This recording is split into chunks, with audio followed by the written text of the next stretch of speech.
Hi guys, I'm Kalila Reynolds and we're back with Money Moves brought to you in partnership with Exim Bank's Business Advisory Service. This week we're looking at intellectual property and we're joined by Lily Claire Bellamy. She's the Executive Director of the Jamaica Intellectual Property Office, JIPO. Welcome, Lily Claire. Hi, Kalilia. Good to have you on. Thank you. All right, so let's jump right in. Tell me, what sort of things can businesses actually trademark? Okay, well, you can trademark your name. If you have a distinctive name or a logo, it's important for you to actually come in and protect it. We're looking at the Exim Bank, which offers services to persons who are in the tourism industry, any form of export, and also agriculture to a lesser extent, because they help coffee farmers, for example, and persons who are producers of coffee.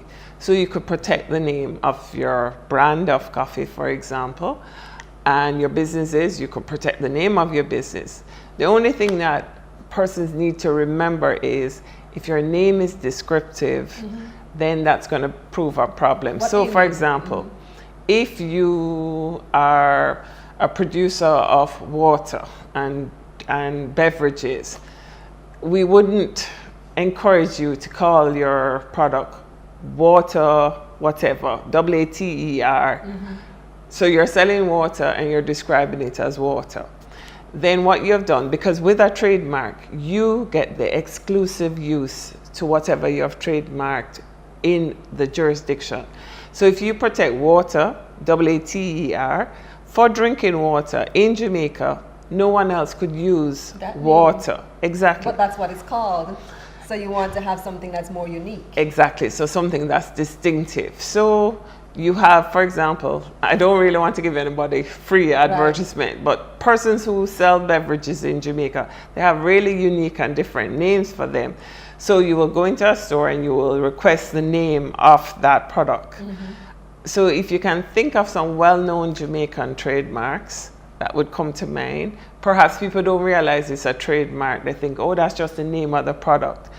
But sometimes you want to buy corned beef or tuna or herring. So don't name your product corned beef.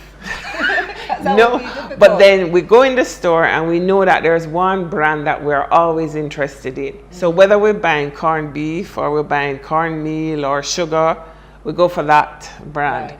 That is your trademark. That is what people associate you with. So whenever we want a product, you'll say to the child, okay, or whoever is going to the supermarket, make sure you get that brand.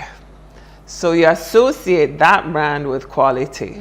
So you always purchase that brand. So if they come out with a new product, you'll go for that brand. So you need a name that's timeless, something that will last forever. And your trademark is important because this is what people associate you with. So if you have an existing trademark and it has a bad reputation, you're going to have to spend time to develop the goodwill, or you could change and get a new trademark. Right, to change that brand. What's the difference between trademark and copyright? Okay, a trademark is something that you use to sell your products or whatever. A copyright deals specifically with creations, tend to be more focused artistic creations. So for example, if you write a book or you write a poem or you design, you're an architect and you do a design for a building, or you're a sculptor and you produce a piece, or you take a photograph of someone, all of those are examples of copyright, and they automatically come into existence without you doing anything. Once it is in a tangible format, the copyright automatically comes into place. The difference is with a trademark, with a registered trademark, you have to make an application for that trademark. Your trademark protection is limited to whichever jurisdiction you protect it in.